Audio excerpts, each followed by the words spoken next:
leyendas y secretos conviven aquí, en los Pirineos. El misterio ha permanecido sobre estas montañas como una nube desde hace 800 años. Se dice que una de las reliquias más sagradas y veneradas está aquí enterrada. Antaño protegida por un grupo de caballeros monásticos que escalaron estas montañas para vigilarla, el Santo Grial. Jamás lo ha encontrado nadie, ni siquiera una prueba fehaciente de que se encuentra aquí, pero existe una teoría y pistas suficientes para hacer que tanto cazadores de tesoros como cristianos vuelvan repetidamente. El rompecabezas de posibilidades, el reparto de personajes, la propia búsqueda, son tan escandalosos e intrigantes que han hecho que se cuestione toda la doctrina cristiana. ¿Qué es el Santo Grial? ¿Demostrará que Jesús llevó una vida distinta a la que la historia nos ha hecho creer? Se ha concedido permiso para excavar en un pequeño pueblo de estas montañas para averiguarlo. Y debido a ello, o la historia o la leyenda están a punto de cambiar.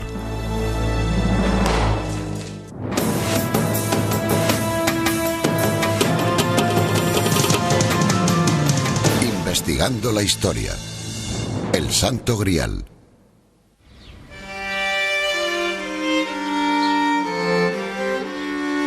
Rennes-le-Château es un pequeño pueblo situado en la cima de una colina de los Pirineos al sur de Francia. Es un lugar tranquilo, rodeado de viñedos y castillos medievales. Hasta que llegan los turistas con la intención de descubrir sus secretos.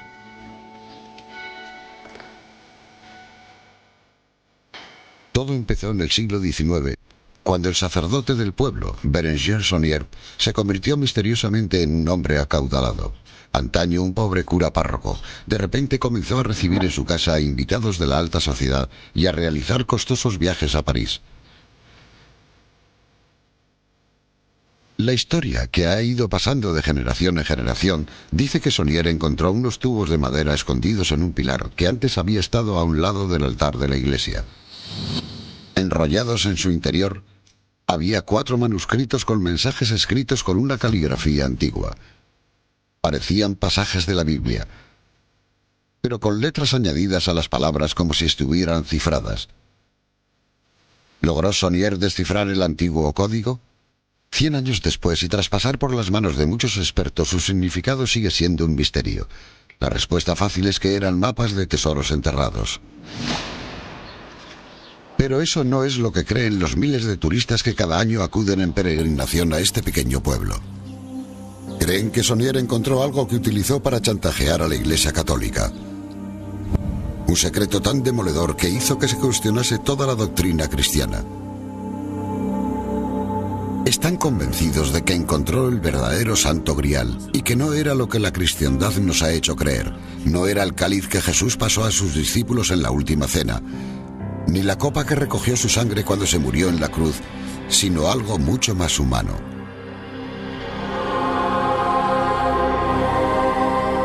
Están seguros de que Jesús se casó con María Magdalena y de que el Santo Grial era su hijo, el principio de su línea de sangre o linaje.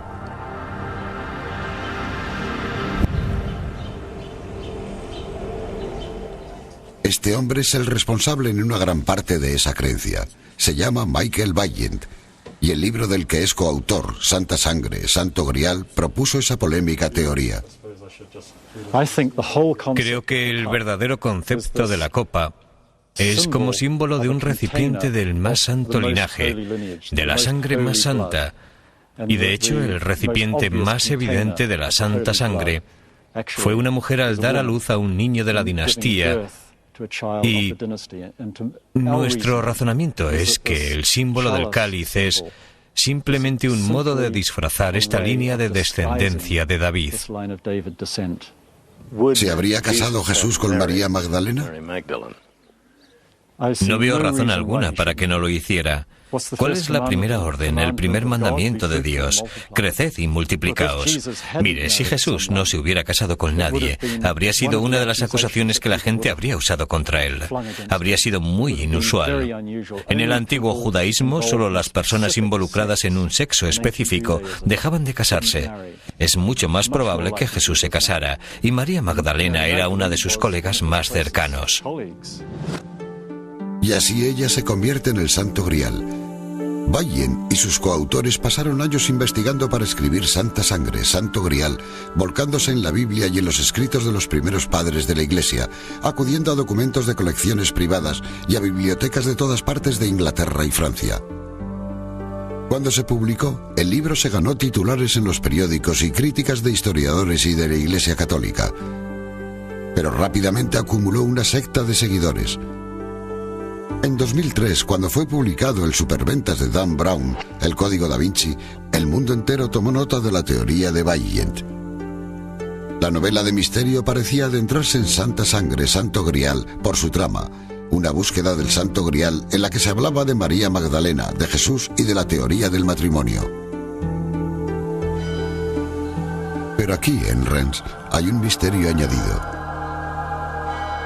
Todo está relacionado con Sonier, el sacerdote del pueblo, y los manuscritos cifrados que halló escondidos en un pilar de su iglesia y que lo convirtieron en un hombre rico.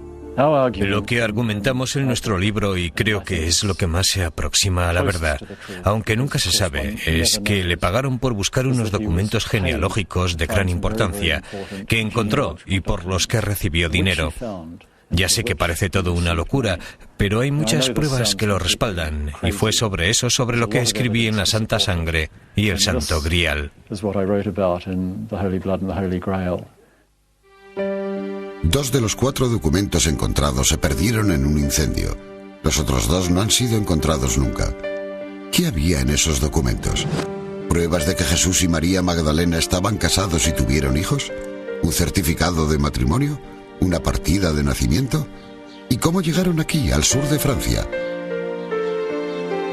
Sean cuales sean las respuestas que guarda este pequeño caserío de los Pirineos, ha resultado imposible conseguirlas durante casi 100 años.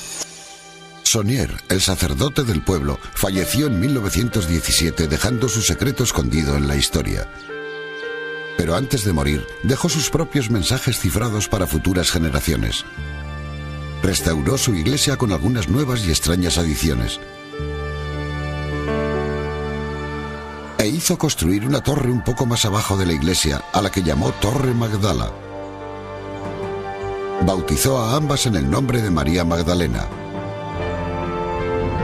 La torre y la iglesia son la clave de este misterio. Los habitantes del pueblo dicen que antes de morir Sonier enterró algo debajo de uno o de ambos edificios. Hasta ahora y desde hace casi 100 años, la Corporación Municipal de Rennes-le-Château se negó a conceder permisos para excavar en los edificios de Sonier. Recientemente, el actual alcalde acordó permitir acceso a ellos para estudiarlos a un equipo de investigadores dirigidos por un profesor de religiones del Oriente Medio. Se realizará una excavación para ver qué hay enterrado bajo el suelo de la Torre Magdala, si es que hay algo. Aquellos que creen que Sonier enterró documentos relacionados con el Santo Grial tienen una prueba más que respalda su teoría y que Bayhen examinará mientras esté aquí. Los legendarios caballeros templarios, los monjes que se convirtieron en heroicos guerreros para luchar en el nombre de Dios en las cruzadas, estaban vinculados a esta zona del sur de Francia. Construyeron fortalezas y castillos en los que parece ser un perímetro estratégico que rodea a Rennes-le-Château. Nadie ha podido explicar el porqué. Tal vez no tenga nada que ver con su papel como guerreros. Los templarios estuvieron relacionados a otro propósito durante toda su historia. Se decía que eran los guardianes que protegían el Santo Grial. Mañana, cuando comience la excavación en Rennes-le-Château, estarán observando tanto buscadores de tesoros como cristianos con la esperanza de hallar una respuesta a uno de los grandes misterios de todos los tiempos.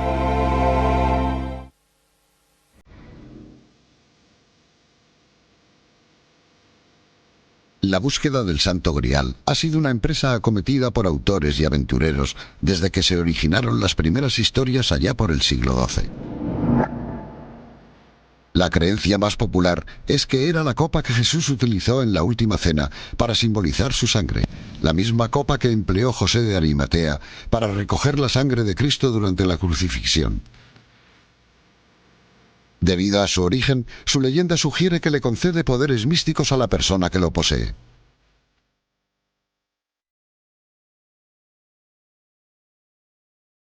Se dice que el rey Arturo lo tuvo durante un tiempo. El Tercer Reich lo buscó durante la Segunda Guerra Mundial y las expediciones enviadas a buscarlas al Monte Templo de Jerusalén se encontraron con falsos muros, gases tóxicos y cuevas difíciles de alcanzar. De todas las historias sobre el Grial, una de las más respetadas, Parzival, fue escrita por Wolfgang von Eschenbach en el siglo XII. Von Eschenbach visitó a los templarios en Jerusalén y cuando regresó sin dar explicación alguna, dijo que los verdaderos guardianes del Grial eran los templarios. ¿Quiénes eran los templarios? Se les concedió a aquellos religiosos soldados la tarea de proteger el más sagrado de todos los símbolos cristianos. Y si fue así, ¿por qué fueron elegidos? La iglesia del Temple en Londres, construida por los caballeros templarios en 1185, nos da algunas pistas. El diseño era más sentimiento que belleza. Quisieron una iglesia redonda que les recordara al Santo Sepulcro, el lugar más sagrado de Jerusalén, donde lucharon en las cruzadas en nombre de la cristiandad. En la plaza del exterior de la iglesia hay una estatua de 2 caballeros a caballo, simbolizando la vida de pobreza y hermandad que voluntariamente llevaron.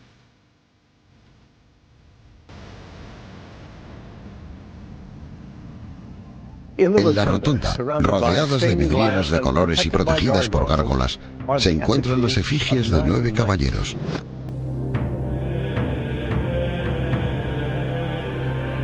Eran un grupo de monjes que se convirtieron en guerreros. Hicieron votos de celibato para ser puros para la lucha.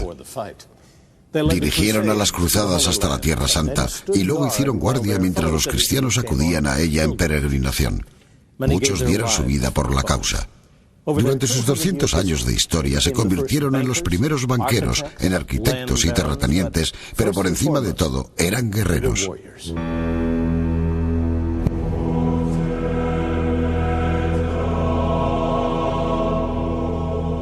La Orden de los Pobres Caballeros del Templo de Salomón fue donde los caballeros templarios comenzaron en 1118. Eran un pequeño grupo de caballeros. Algunos fijan su número en 9, otros en 30. Acababan de lograr la victoria de la primera cruzada. Habían ganado la Tierra Santa para la cristiandad después de 450 años. Ahora se quedarían en Jerusalén como guerreros de Dios.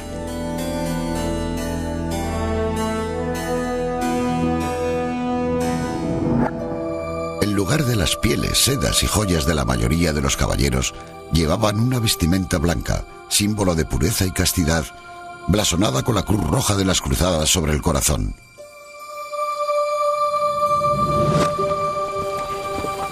Cabalgaban a la batalla en silencio tras un estandarte blanco y negro. Cuando estaban preparados, sonaba una trompeta y cantaban un coro del Salmo de David. Eran una mezcla extraordinaria, y cuando se formaron, mucha gente dudaba mucho de ellos. A los hombres del medievo no les gustaba mucho la idea de lo que ellos consideraban un híbrido. Tenías que ser una cosa u otra. Y no había precedente alguno de gente que hubiese hecho votos monásticos de pobreza, castidad y obediencia, y que por encima de eso hicieran votos también de defender los lugares sagrados. Por lo que se trata de una organización realmente única en la historia europea. No tuvo lugar ninguna batalla importante en la que no participasen. Lucharon en las 5 cruzadas. Se decía que eran los primeros en entrar en combate y los últimos en abandonar la lucha. No se retiraban de una batalla a menos que los triplicaran en número. Más de 20.000 murieron luchando durante sus 200 años de historia.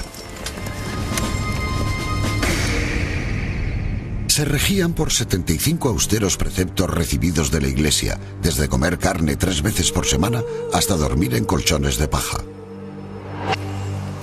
Nunca podían estar solos en compañía de una mujer. No podían tener propiedades personales y, sobre todo, tenían que regirse por las normas de pobreza, castidad, humildad y obediencia. A cambio, el Papa sería su protector. No estaban bajo las órdenes de reyes como otros caballeros, solo bajo las del pontífice. Se convirtieron en temas de poemas y canciones. La gente contaba historias sobre los caballeros blancos que la habían salvado en el momento de mayor peligro. Los hombres acudían en gran número a la orden. A finales del siglo XIV había secciones por toda Europa. Pero no fueron sus actos de heroísmo, ni su dedicación a la causa, los que crearon el misticismo que rodeaba a los templarios y que ha durado hasta el siglo XXI, sino la especulación sobre que habían logrado excavar bajo el monte del templo, donde habían encontrado reliquias religiosas entre las que se incluía el Santo Grial. Creo que a veces se asocia a los templarios con el Santo Grial, pero es discutible de qué se trata en realidad. Podría no ser un objeto concreto en absoluto. En realidad, podría tratarse de una alegoría o de un conjunto de ideas. Sin embargo, 800 años después, la simple sugerencia de que los templarios fueron enviados a Jerusalén por la Iglesia para buscar el Santo Grial les ha proporcionado una secta de partidarios. Todos los años se escriben nuevos libros sobre los templarios, algunos por serios historiadores. Pero como indica la doctora Karen Rouse en Los Templarios y el Grial, la última tendencia es hablar de la posibilidad de un tesoro enterrado. 8 siglos después, los templarios han servido de inspiración para otra serie más de leyendas. Durante 200 años, los caballeros templarios fueron los hijos bienaventurados de la Iglesia Católica, y luego llegó un final tan trágico y devastador que nada pudo salvarlos ni a ellos ni a su querido Santo Grial.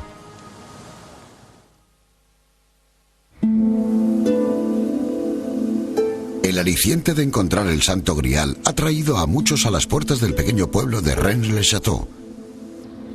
En 1964 los cimientos de las casas del lugar eran tan inestables debido a las excavaciones que el alcalde las prohibió por completo. La atracción se debía, y todavía se debe, a que la historia envuelta en la leyenda de Rennes-le-Château es muy intrigante. Un sacerdote que encontró algo escondido en un pilar de su iglesia que lo hizo rico. El hecho de que los guardianes del Grial, los caballeros templarios, tuvieran fuertes vínculos con esta zona del sur de Francia. Y la controvertida idea presentada en el libro Santa Sangre, Santo Grial, sobre que María Magdalena y Jesús estaban casados, y que el Santo Grial no es un cáliz, sino el linaje que ellos produjeron. Muchos creen que la prueba está aquí, en Rennes-le-Château. Usted interpreta el Santo Grial como el linaje de David, su línea de sangre.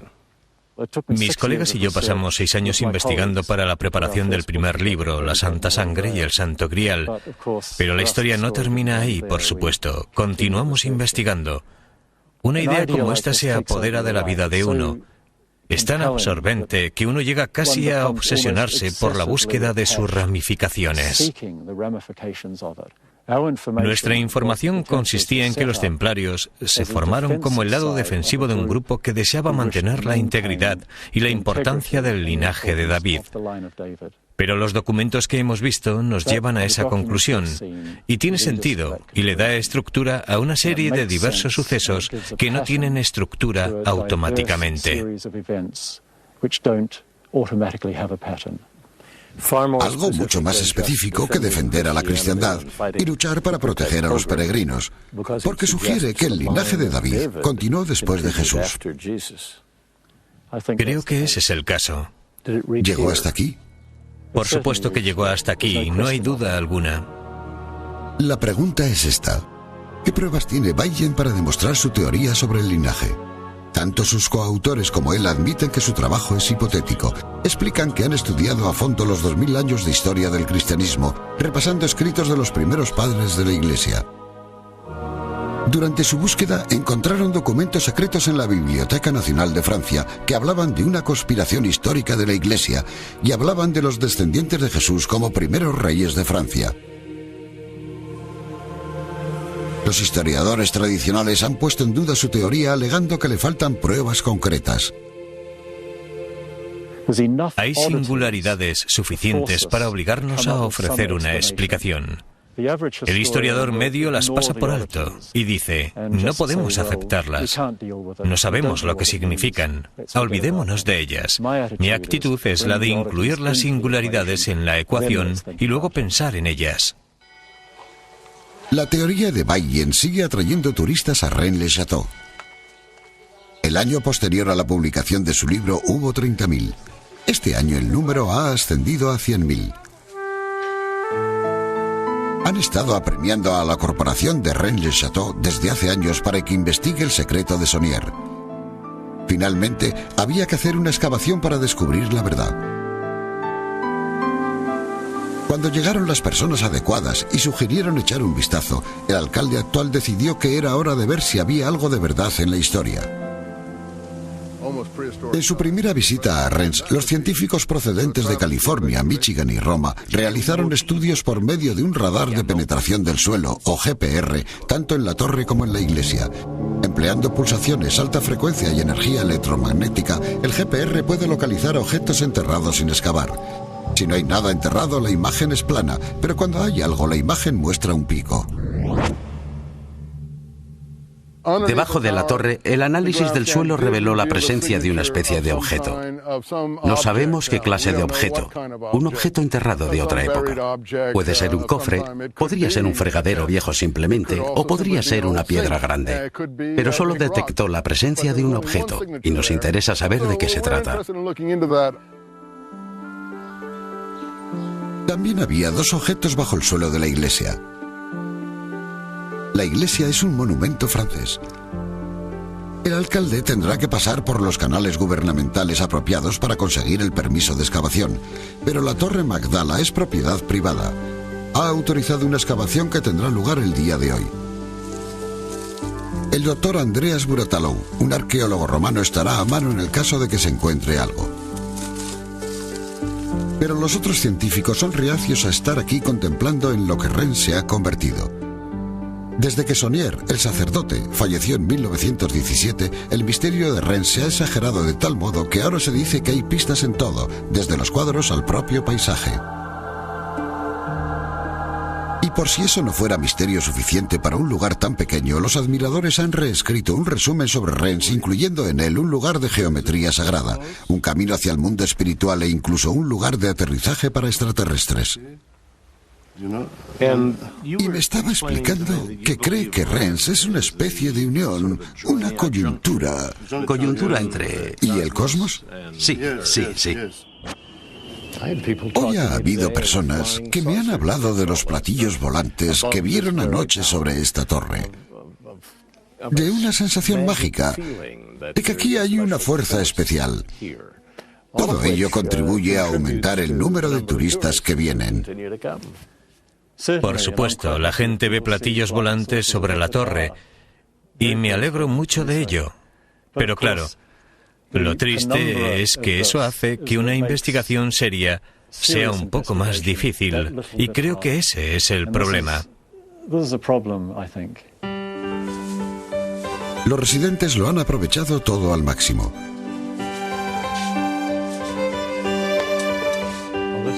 El día anterior a la excavación, Michael Bayen me lleva a lo alto de la Torre Magdala para mostrarme la estratégica planificación de los emplazamientos de los caballeros templarios alrededor de Rennes-le-Château.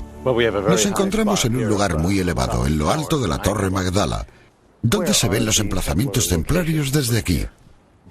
A nuestras espaldas, por supuesto, estaba Champagne-sur-Lot, que estaba fortificado sobre la base común de que formaban parte de una red de apoyo. Una especie de red para la llegada de suministros. Traían el material, entrenaban a la gente, criaban caballos, recaudaban dinero, lo enviaban a la Tierra Santa. Y allí están las ruinas del castillo de Blosor.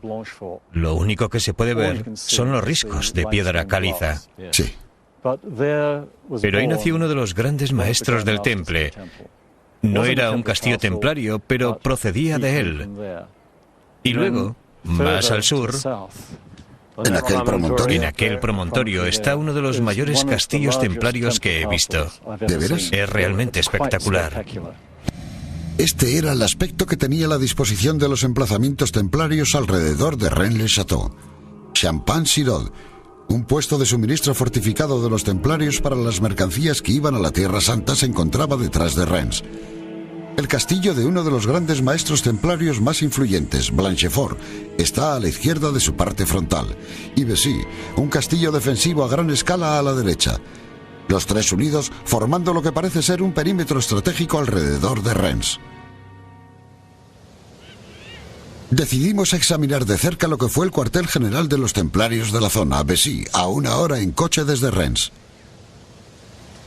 Esta es la vieja carretera de acceso de los templarios, y cuando ascendamos un poco más veremos que reforzaron la carretera con cantería. Ajá. Y está bastante bien, evidentemente era más ancha en los viejos tiempos para poder subir con los caballos. Es un lugar de difícil acceso.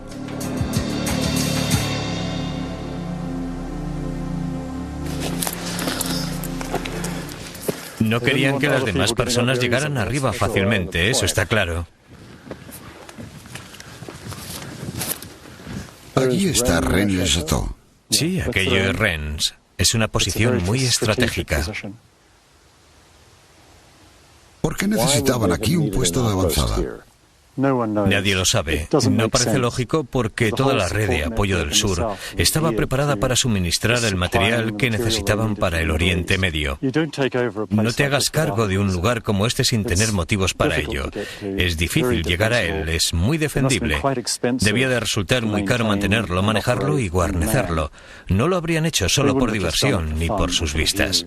Es evidente que era una parte integral de la red de los templarios, de la red de comunicación de los templarios. Por algún motivo querían tener en esta zona un reducto en el que nadie pudiera llegar hasta ellos.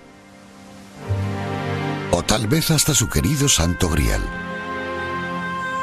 La creencia de que los templarios eran los guardianes del Grial fue ganando popularidad con el paso de los siglos, hasta casi convertirse en un hecho. Eran los candidatos perfectos para las leyendas, con una historia tan rica, una desaparición tan demoledora. A finales del siglo XIII, nadie daba crédito a las riquezas de los templarios. Tenían una fortuna en contribuciones, más de 870 castillos, 80 catedrales y 9.000 granjas. Se habían convertido en hombres de negocios, en los primeros banqueros que guardaban el dinero de nobles, viajeros y reyes, diplomáticos, agentes del poder, eruditos, artesanos. Se decía que su riqueza ensombrecía la de los reyes. ¿Qué había sido de los caballeros que habían hecho votos de una vida de hermandad y pobreza? Aunque pocos lo decían en alto, muchos pensaban que los templarios habían perdido su humildad. Los veían como personas ricas y arrogantes. Preguntaban por qué sus reuniones se tenían que celebrar en secreto.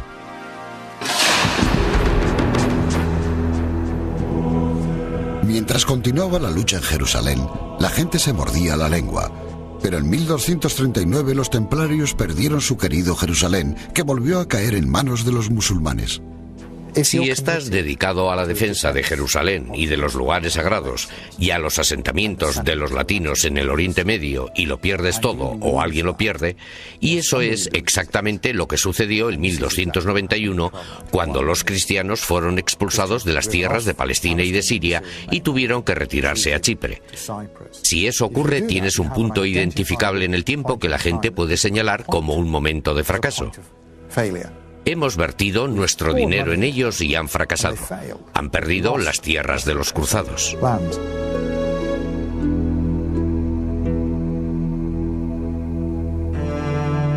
En 1307, uno de los rivales más vehementes de los templarios, el rey de Francia, Felipe IV el Hermoso, ideó un plan. Fomentó el nombramiento de un nuevo papa, Clemente V, que le parecía débil y fácil de controlar, y dio los primeros pasos para acabar con la orden de los templarios.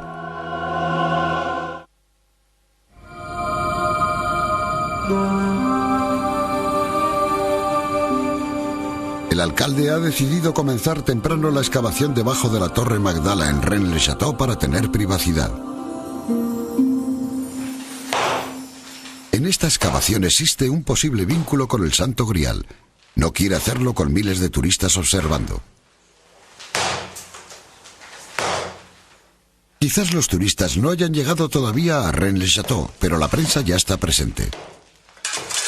El alcalde sabe que esto será una gran noticia que traerá más turistas a su pequeño pueblo. Bien, ¿qué tenemos aquí? Uno de los científicos que participan en la excavación, Ron Dubai, repasa una vez más los análisis del radar de penetración del suelo o GPR. Utilizando energía electromagnética, el GPR ha identificado un objeto bajo el suelo de la torre. Se nota en el sedimento que en esta zona ha sucedido algo. Lo más probable en este caso es que alguien haya cavado ahí. Nadie lo sabe. Y me entusiasma la posibilidad de ver lo que es.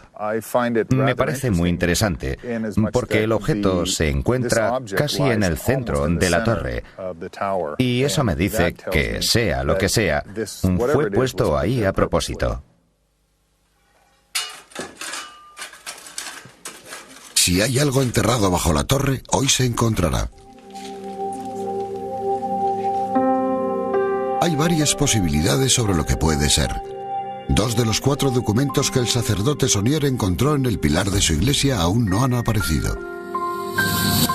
Podría ser el mapa de un tesoro o una explicación sobre lo que es el Santo Grial. Aquí, la mayoría de la gente busca información sobre el Santo Grial, pero, irónicamente, el líder del equipo, el Dr. Robert Eisenman, busca algo totalmente distinto: una relación con los manuscritos del Mar Muerto.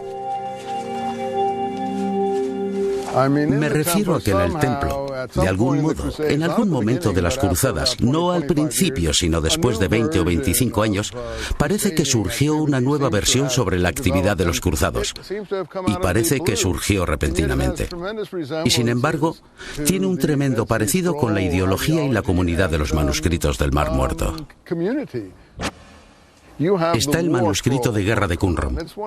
Es uno de los manuscritos del Mar Muerto más famosos. Se llama La guerra de los hijos de la luz contra los hijos de las tinieblas. En mi opinión, una ideología de este tipo está muy relacionada a algunas de las cosas que sabemos sobre el movimiento templario y a algunas de las ideas que pudieron surgir en la Edad Media que dieron origen a esto.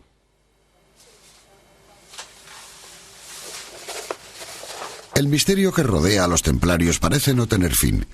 El profesor Malcolm Barber, uno de los expertos más destacados sobre la orden, cree que se debe a la forma en que llegaron a su fin. Creo que debido a que fueron eliminados tan brutalmente, de un modo tan dramático, la gente ha llegado a pensar que quizá haya sobrevivido algo de la Orden del Temple tras su eliminación. Y aquello no fue el fin del trayecto. La orden de eliminación de los caballeros templarios se dio el 13 de octubre de 1307. Es debido a ese día de la historia, a aquel viernes, por lo que el 13 tiene mala reputación. El rey de Francia, Felipe IV, tenía muchos motivos para odiar a los templarios. Unos años antes, cuando falleció la que había sido su esposa durante 21 años, solicitó entrar en la orden y fue rechazado. Necesitaba dinero, su reino tenía problemas. Y circulaba el rumor de que los templarios iban a construir su propio estado en el sur de Francia. Armado con noticias que significarían el fin de la orden, Felipe hizo detener a 2000 templarios por todo el país. Las acusaciones contra ellos eran inimaginables. Delitos de herejía, escupir sobre la cruz, renegar de Cristo, idolatría y homosexualidad. Fue la historia del siglo. La gente de la Edad Media veía la herejía como una enfermedad literalmente, como algo que se contraía, como algo que si entrabas en contacto con él podía contaminarte. El juicio fue realmente sensacional. La gente nunca había ocurrido algo igual y la gente estaba realmente horrorizada. Porque aunque habían sido criticados, los templarios habían sido criticados, no significaba que la gente creyera que estuvieran corruptos de aquel modo. Y que los detuvieran repentinamente a todos, no a todos, sino a una gran mayoría, y que confesaran aquellos, lo que la gente del país entonces consideraba unos terribles delitos contra el cristianismo, que era el medio de vida y muerte para todos. Fue algo espeluznante. Y desde luego, si ocurriese en los tiempos modernos, habría generado enormes titulares y habría causado una gran polémica. Felipe dividió ya la masacre. Se decía que vivían en un castillo desde el que se dominaba el pequeño caserío de Rennes-le-Château.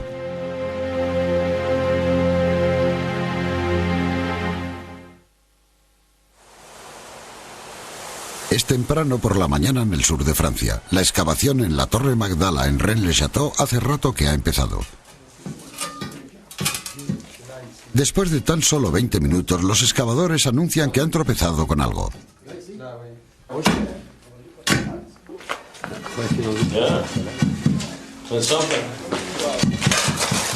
Suena a madera. Está a un lado del agujero. Los excavadores le muestran al alcalde lo que han encontrado, astillas de madera. Vuelven a empezar con cuidado. 5 minutos después, el alcalde examina las imágenes del GPR y solicita una medición. Y entonces, de improviso, ordena a los excavadores que paren. El alcalde dice que han alcanzado la marca de las imágenes del GPR. El hallazgo es decepcionante, nada más que una roca grande. Inexplicablemente anuncia que la excavación ha terminado. Un siglo de especulación sobre la relación de este pueblo con el Santo Grial ha llegado a su final. ¿O no? No hay explicación alguna para las astillas de madera. No deciden seguir excavando cerca de donde los hombres creyeron haber encontrado madera. El alcalde ya está hablando sobre la próxima excavación bajo el suelo de la iglesia. Ahora está seguro de que tiene cosas realmente importantes bajo el suelo de la iglesia. Eso es lo que se percibe claramente. No es algo barroco, sino unos sepulcros bastante importantes. Y si logra encontrarlos, su pueblo estará preparado para mayores y mejores cosas, por supuesto. ¿Y ahora solicitará excavar allí tal vez? Va a mover a todas las fuerzas políticas que le sea posible para conseguir algo en ese sentido. Hay algunas preguntas apremiantes sobre la excavación. ¿Por qué se detuvo cuando encontraron astillas de madera? ¿Podría haber un cofre enterrado a un lado del agujero? ¿O es eso simplemente lo que queremos pensar? Los misterios sobre el Grial no se resuelven fácilmente, y a este, al de Rennes-le-Château, aún le falta mucho para su esclarecimiento. Pero siguen desvelándose nuevas revelaciones sobre la verdadera historia de la desaparición de los caballeros templarios. Han aparecido nuevas pruebas que sugieren un final diferente al orquestado por el rey Felipe IV para los guardianes del Grial. Malcolm Barber, un experto sobre los templarios que investigó las acusaciones de herejía de Felipe para este libro, El juicio de los templarios, ha descubierto que las pruebas contra ellos eran poco convincentes. La mayor parte de las pruebas presentadas se consiguió torturando a los templarios para que confesaran. Creo que antes de su detención no había muchas pruebas que sugirieran que hubiera herejías en la Orden del Temple. Creo que no eran culpables de las acusaciones vertidas contra ellos. El libro de Barber y los libros de otros historiadores han servido para lavar la imagen de los templarios. Pero ha sido un hallazgo reciente realizado por la doctora Bárbara Freil del Vaticano lo que ha confirmado que fueron ejecutados por delitos que no cometieron. La doctora Freil es una experta en paleografía diplomática, una científica que descifra escritos y manuscritos antiguos. Mientras realizaba una investigación sobre los papas medievales en los archivos secretos del Vaticano, encontró un documento que databa del siglo XIV, que había estado perdido durante 700 años. Conocido como el Pergamino de Chinon, era un documento oficial firmado por el Papa Clemente V en el que indultaba a los caballeros templarios de todas las acusaciones de herejía. Tras analizar las marcas y autentificar el documento, la doctora Freil se lo mostró a algunos especialistas en los templarios. Tutti e quattro mi hanno confermato que questo documento era... Los cuatro confirmaron que era un documento desconocido para la comunidad científica internacional. Y en ese momento tuvimos que admitir que estábamos ante un documento desconocido que existía desde hacía 700 años. No hay pruebas de que el documento hubiese sido escondido a propósito. La pregunta es esta: ¿Por qué no lo hizo público el Papa para salvar a los templarios antes de que fueran ejecutados? In realtà il Papa non poteva muoversi, era addirittura sorvegliato all'interno della stessa corte. El Papa no podía moverse. Estaba vigilado por espías franceses que informaban sobre todos sus movimientos. La Iglesia francesa se habría declarado autónoma y se habría separado de la Iglesia de Roma. Era un problema enorme. De hecho, la cristiandad se habría dividido en dos bajo la amenaza de este chantaje. Pero Felipe subestimó la necesidad de Clemente de que un día la historia lo viera como algo más que un papa títere. Cuando ya no había peligro, envió a sus cardenales a realizar una misión secreta en la prisión de Chinon. Jacques de Molay, el gran maestro, y 3 de los altos dignatarios de la orden habían estado encarcelados en el campanario durante 7 años y habían sido torturados hasta admitir las acusaciones que pesaban contra ellos. Todos los días los llevaban de vuelta a la fría celda de piedra en la que realizaban grabados en las paredes, dibujos sagrados y símbolos de guerreros que aún hoy siguen allí.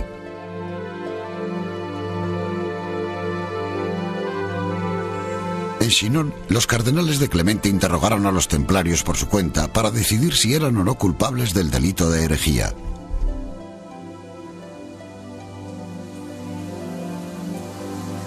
Non si è trattato di un proscioglimento, cioè i templari non sono stati dichiarati innocenti semplicemente, perché purtroppo... No declararon inocentes a los templarios, porque por desgracia, al interrogarlos, se dieron cuenta de que la orden había cometido algunos delitos. En secreto, cuando entraban en la orden, se les hacía una prueba. Los sometían a todo tipo de violencia para obligarlos a negar a Cristo y a escupir en la cruz.